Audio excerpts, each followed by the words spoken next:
You're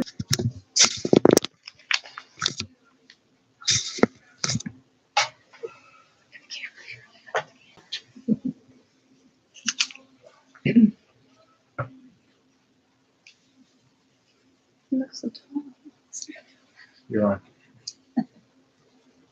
Oh. You are. Hello, everyone. Welcome to our meeting. I'm sorry that it's been such a long time since we've had one, and I would like to take this opportunity to welcome all our new families here at BRHD. This is something, this meeting was something that I was trying to do every few months, but this past fall, I sort of let it slip. So I have a fair bit of news to share with you. So we'll get into it. I just want to update families on our infection prevention, infection control protocols as it relates to families and to residents. So essential caregivers still need 3 doses of the vaccine. General visitors need 2 doses. Staff are required to have 3 doses and contractors 2 doses. Someone coming in, like an emergency personnel, we don't check their vaccine status. And someone, if their family member is end of life, there's no checking the status of vaccines either at that time. So just a reminder, because right now we're not in an outbreak, and we continue to do our utmost to make sure that we continue that way through December and don't end up like we did last year at Christmas. So if there was an outbreak or a resident is in isolation, general visitors would not be permitted to visit. Only one essential caregiver would be allowed to visit, and they would have to be registered as an essential caregiver. So if this is not something you've done and you are an essential caregiver, please, when you come in to be screened, ask for the form, and you'll be given the information, and then we can have you on record. So let's go to where we're at now, which is visiting and no isolation, no outbreak. So general visitors are considered 14 years, general visitors 14 years and under must have an adult accompanying them. Children 1 and under don't need a mask, don't need to be swabbed. Children 2 and older must wear a mask, must be swabbed, and must pass screening. Children 5 and under do not need to show proof of vaccine, but they must be masked and swabbed. We're not allowing pets in at the moment. We will revisit this in the new year. Visitors are allowed to remove their masks in the residence room only. Please ensure you're wearing your mask when you're walking throughout the home. As soon as you come out of the residence room, you must be wearing your mask. Just want to talk about Christmas a little bit. The protocols for taking residents out have not changed, but if you do plan to take your loved one out over the Christmas, please let us know so we can help get them ready to go out.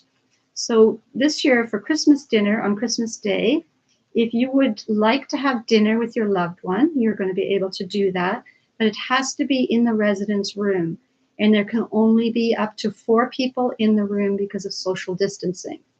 So if you want to be in a dining room with your loved one, you will not be able to remove your mask, and therefore you would not be able to eat.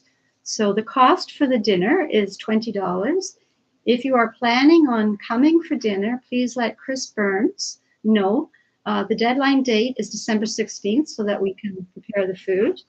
Once you have paid with Chris, we will send you further instructions in regards to how we can set up the room for you to be able to have dinner with your loved one.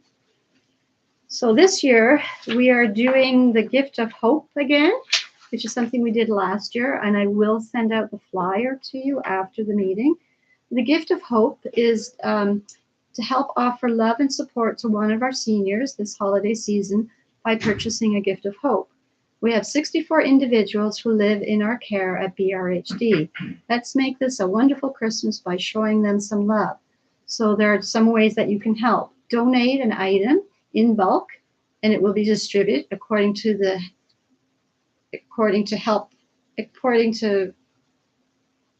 the gift bags and boxes, or make a donation to allow us to purchase items for you. And such, if you wanted to purchase items, They have to be in their original package, and you could do body lotion, body wash, chapstick, deodorant, socks, Kleenex, small stuffed toy, coloring book, hair ties, brushes, hats, shortbread, clothing of any size, and then we would match it accordingly. If you want to drop off a donation, we'll take them up to December 20th, and you could just label it Gift of Hope. And if you have any questions, you can contact Chris Burns. And there's another fundraising that we're doing. It's done by the Bob Rumble Foundation for the Deaf, and they're doing a 50-50 draw. And so that you can find on the foundation's website. I will send you a link after the meeting when I send you whatever information I'll be sending you. So I want to talk a bit about staffing. As you know, there is a crisis, staffing crisis in the health field, and we've been hit hard by this. So our past experience, just to give you an example, in using agency staff, has been around, in a year, we'll spend maybe $15,000 on agency staff. By the end of December this year, we'll be close to spending $500,000 for 2022. We've been fortunate that the ministry has given us some money to help cover this cost. And I'm going to explain sort of why this is happening to us in long-term care. We do belong to an association called Advantage, and it's their job to lobby the ministry on behalf of all nonprofit homes in Ontario. And this issue happens to be their top priority. Not really getting anywhere, but we're trying. So what's happening is these new staffing agencies are popping up every week.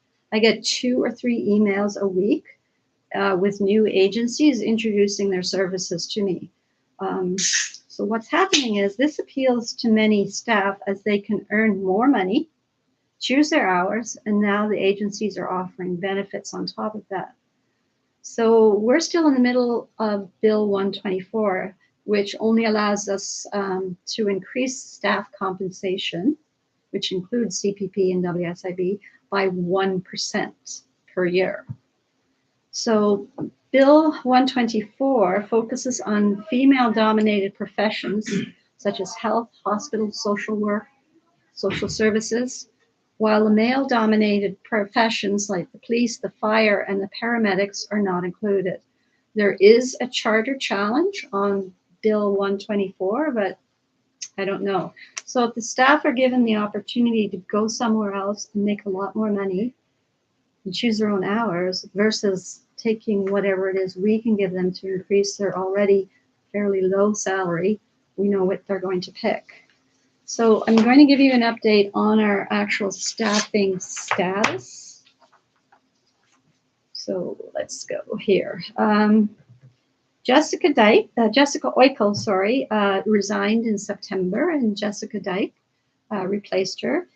We decided to do something a little bit different, and we've hired 3 part-time activity aides so that we can have activities on a more ongoing basis and maybe some evening activities.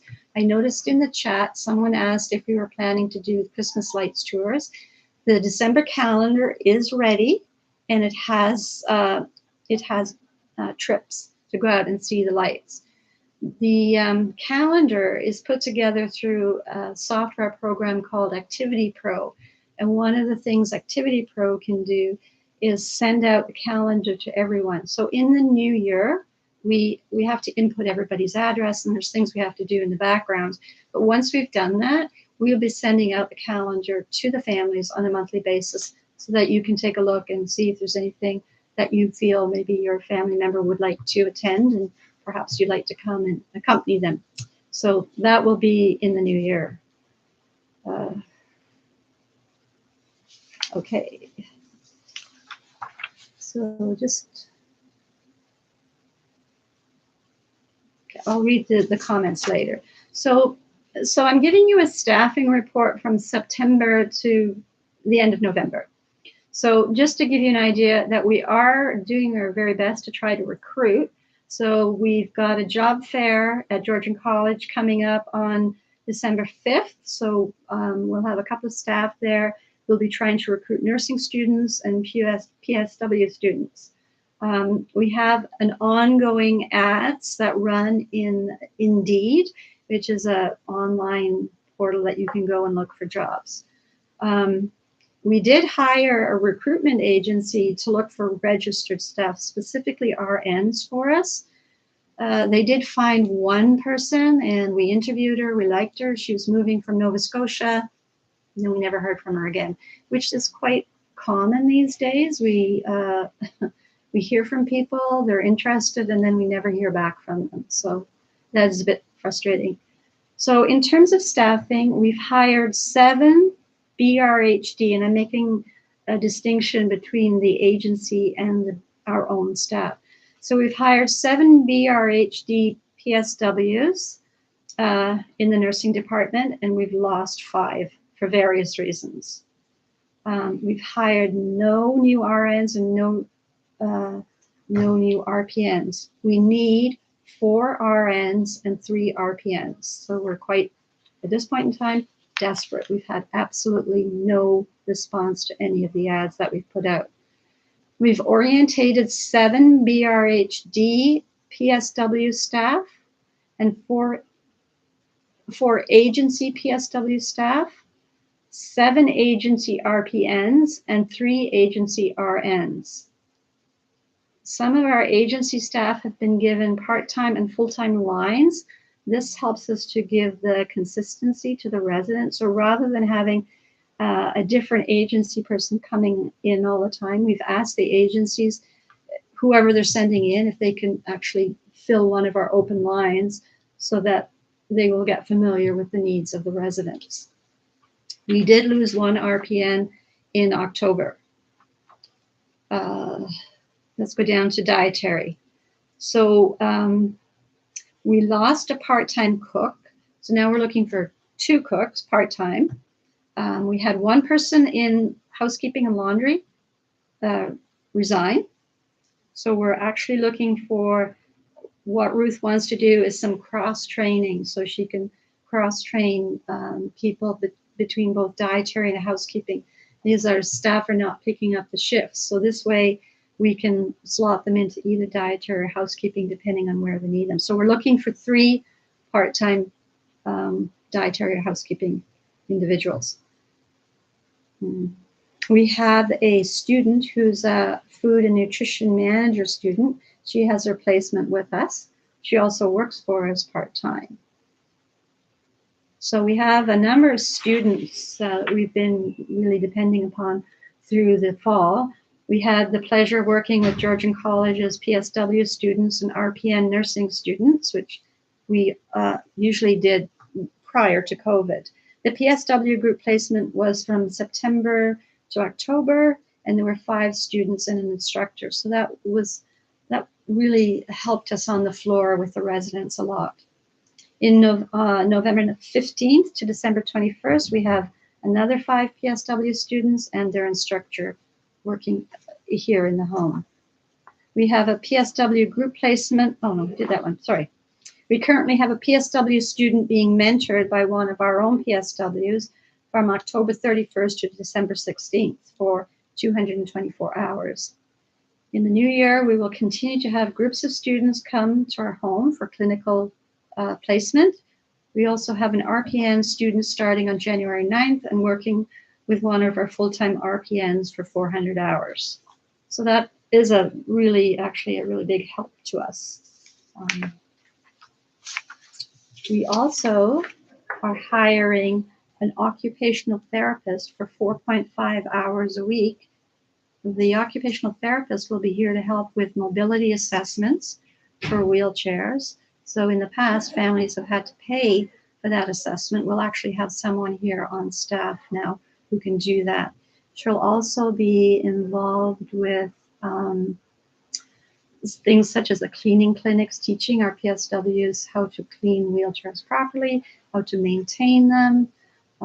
She'll be working with our behavior supports services in terms of what she can bring to the table as an occupational therapist.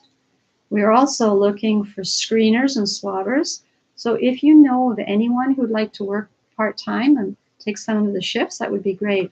Any of these positions that I've talked about, if you have any contacts or you know of anyone, please let them know that we are looking for people. So, let's see here. We have a flu clinic on Wednesday. The residents will be getting their flu shots. The health unit did not have enough vaccines for staff, so we're asking our staff at this point in time to go and get their shot somewhere else. We will have some available. And then I just want to give you an update on our upgrades that are going on in the home. The HVAC upgrades are continuing. Most of the work will be occurring in the spring, and that's when we hope to receive the rooftop units.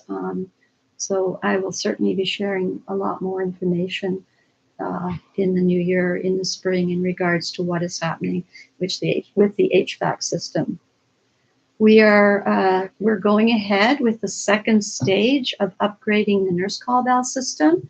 So all the IR sensors, which are the infrared sensors throughout the building, which pick up the badges, are being replaced, as well as the remote stations that are throughout the home. And we've also ordered, it'll be a new kind of badge that goes along with the upgraded system. And I'm sure when you've been in, you've noticed the upgrades that we've made to the home in terms of new railings and furnishings and the painting that was done. I think the place looks so bright and inviting. So hopefully in the new year, the ministry will release some more funds where we can continue to do some more upgrades. I want to just talk lastly about our website. So the ministry requires us to post certain information on our website. So if you're to go to the website, and I will explain how to get there in a minute, you'll find all of our emergency codes, our visitor policy, our pandemic plan, our quality improvement plan. These are all required by the ministry to be posted on our website. So if you go to www.bobrumble.org, then you go and find BRHD and click on that. There will be a pop-up that says information. Once you click on the information, it will bring up all the posted information that is there. And of course, we're regularly updating that information as well. And short and sweet, that's really all I have to say. I will take a look at the questions in the chat box, and we'll go from there. Is there any outings planned to see the Christmas lights? I did respond to that, and yes, they have been planned.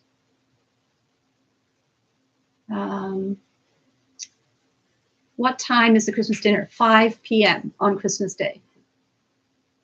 So you're allowing general visitors now? We have been for quite a while allowing general visitors. I'd have to look back to when, but it's been a few months. Yeah. I absolutely love the gift of hope idea. Are we able to EMT? No. EMT a money donation? If so, how do we do so? Unfortunately, we don't have the ability to do that. I'm sorry. We could do General Foundation, but tag it for the home. Unless you do it to the General Foundation, to the foundation, and then tag on it that it's to go to the Gift of Hope, and then we would get it. So that would be a way of doing it.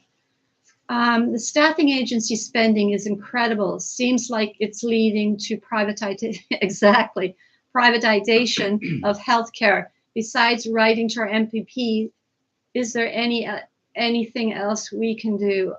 Well, if you can talk to Doug Ford, that would be great. But yes, Right to all the MPPs. Right to all your MPPs. It is exactly what's happening. Another thing that I could share with you is that I was on a webinar this week where the ministry was introducing something called a local fund. So you know how you've heard in the news that people in the hospital will be given priority to go into long-term care so they can free up the beds in the hospital for those who need it. So what we're experiencing now is that they are trying to refer people to us that are beyond our ability and beyond our staffing ability. So what they're saying is, here's a fund that will give you money to buy equipment and you can hire staff, which of course we can't even fill our regular staff, that we could hire qualified, specialized staff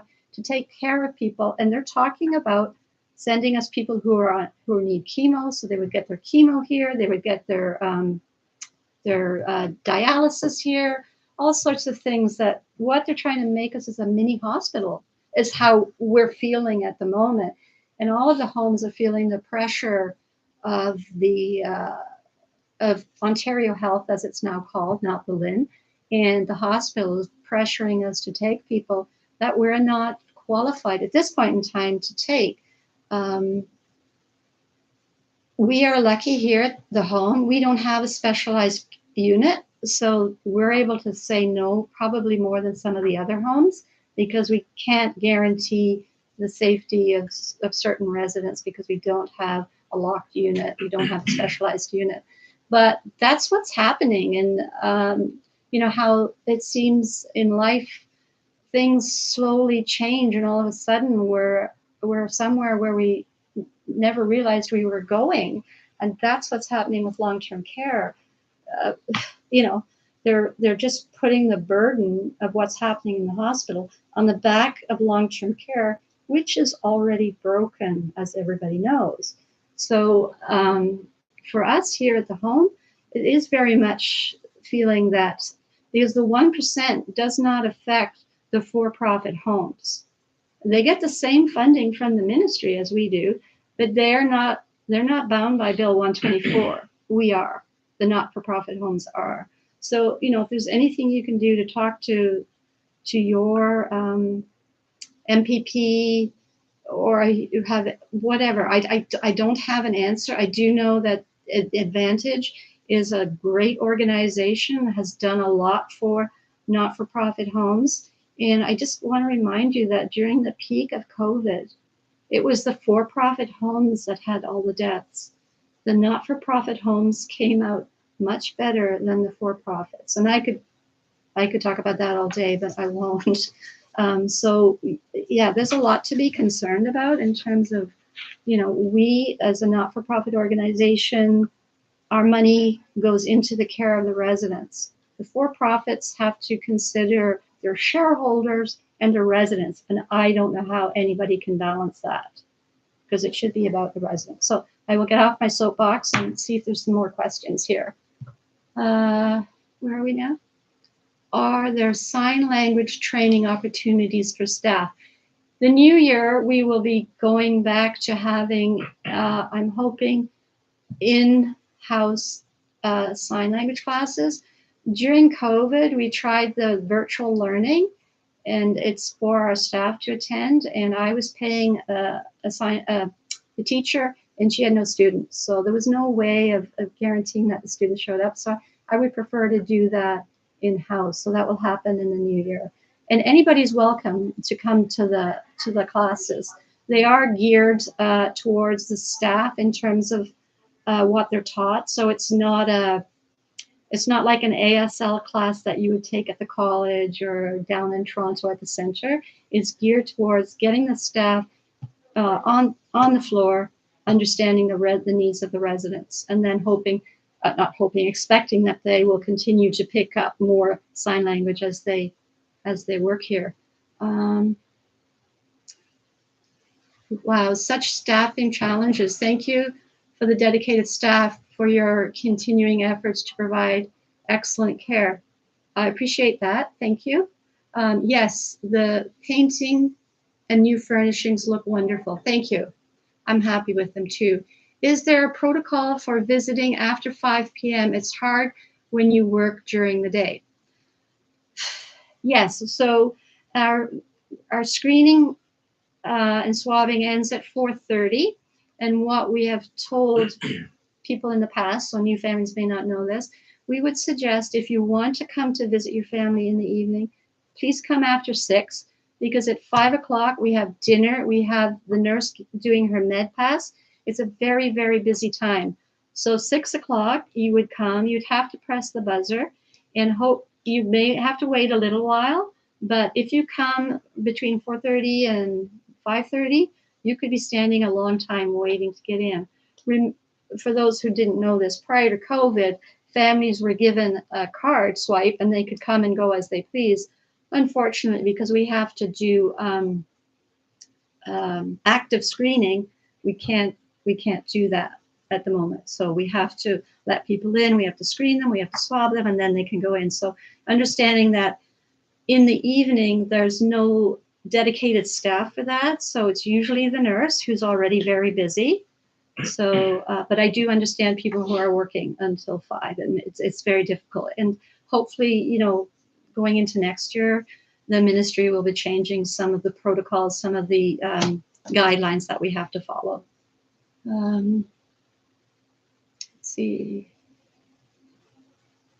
I may have missed your answer. Are the long-term care allowing general visitors now? Yes, we have been, and I did send out a copy of our last visitor policy, which did state in there that general visitors are allowed. We've just updated our visitor policy. It is posted on the website, but I will send you a copy today, reminding you that it is 45 pages long. So, you know, it's got lots of information. So even if you get it, go to the section that talks about general visitors, and then you'll know exactly what it is you should be doing. So it does have headings, so you can follow it that way. And that's, I think I've answered all the questions. You're caught up. Okay, so there are no more questions, but I'll give it another couple of minutes in case somebody wants to add something.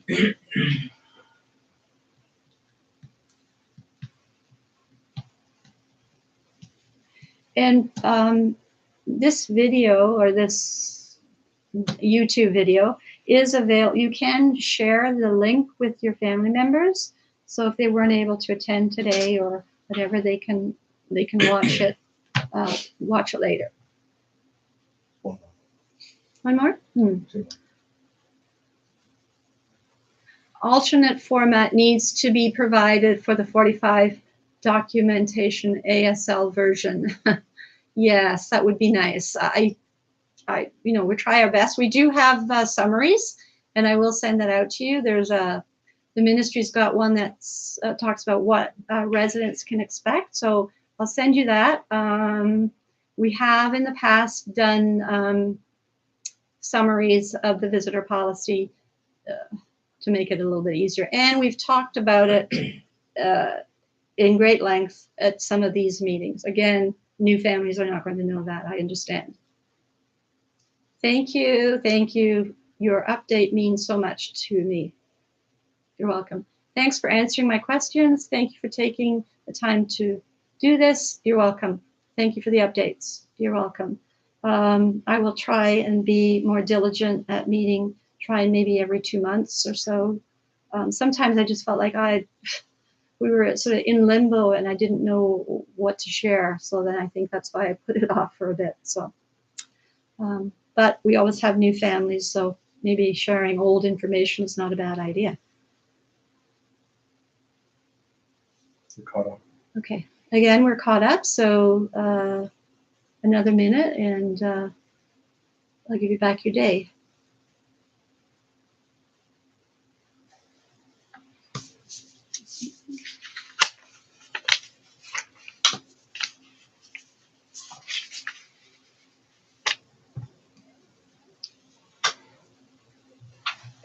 Okay. Oh, hang on a second.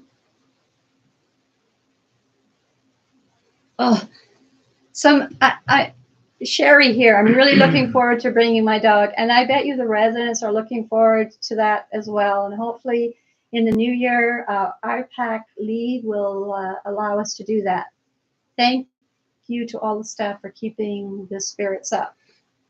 How do we sign someone up for field trips?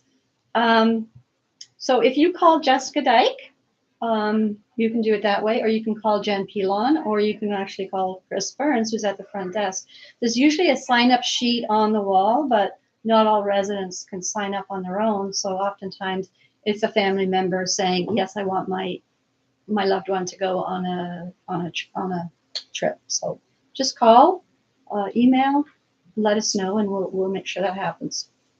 We want everybody who wants to get out. But, okay.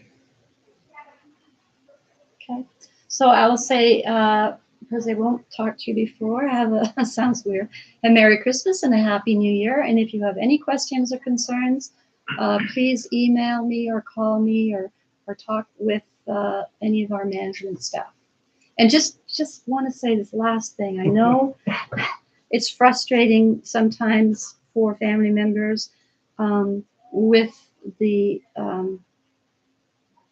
agency staff. I'm just ask for you to please be patient with us. We're trying our very best to make sure our residents are well cared for and we're well staffed. So sometimes you may meet somebody who's there for the first day, right? And so just patience. Thank you. Yes, we have someone's asking, are you able to take wheelchairs for the light? And I'm assuming you mean to see the lights. Yes, our bus is wheelchair accessible. So how many? Do you know how many? I believe 4? 1, 2, 3, 4, 5. 5. It will. We can put 5 wheelchairs on a trip on it. So yeah, people in wheelchairs will not miss out.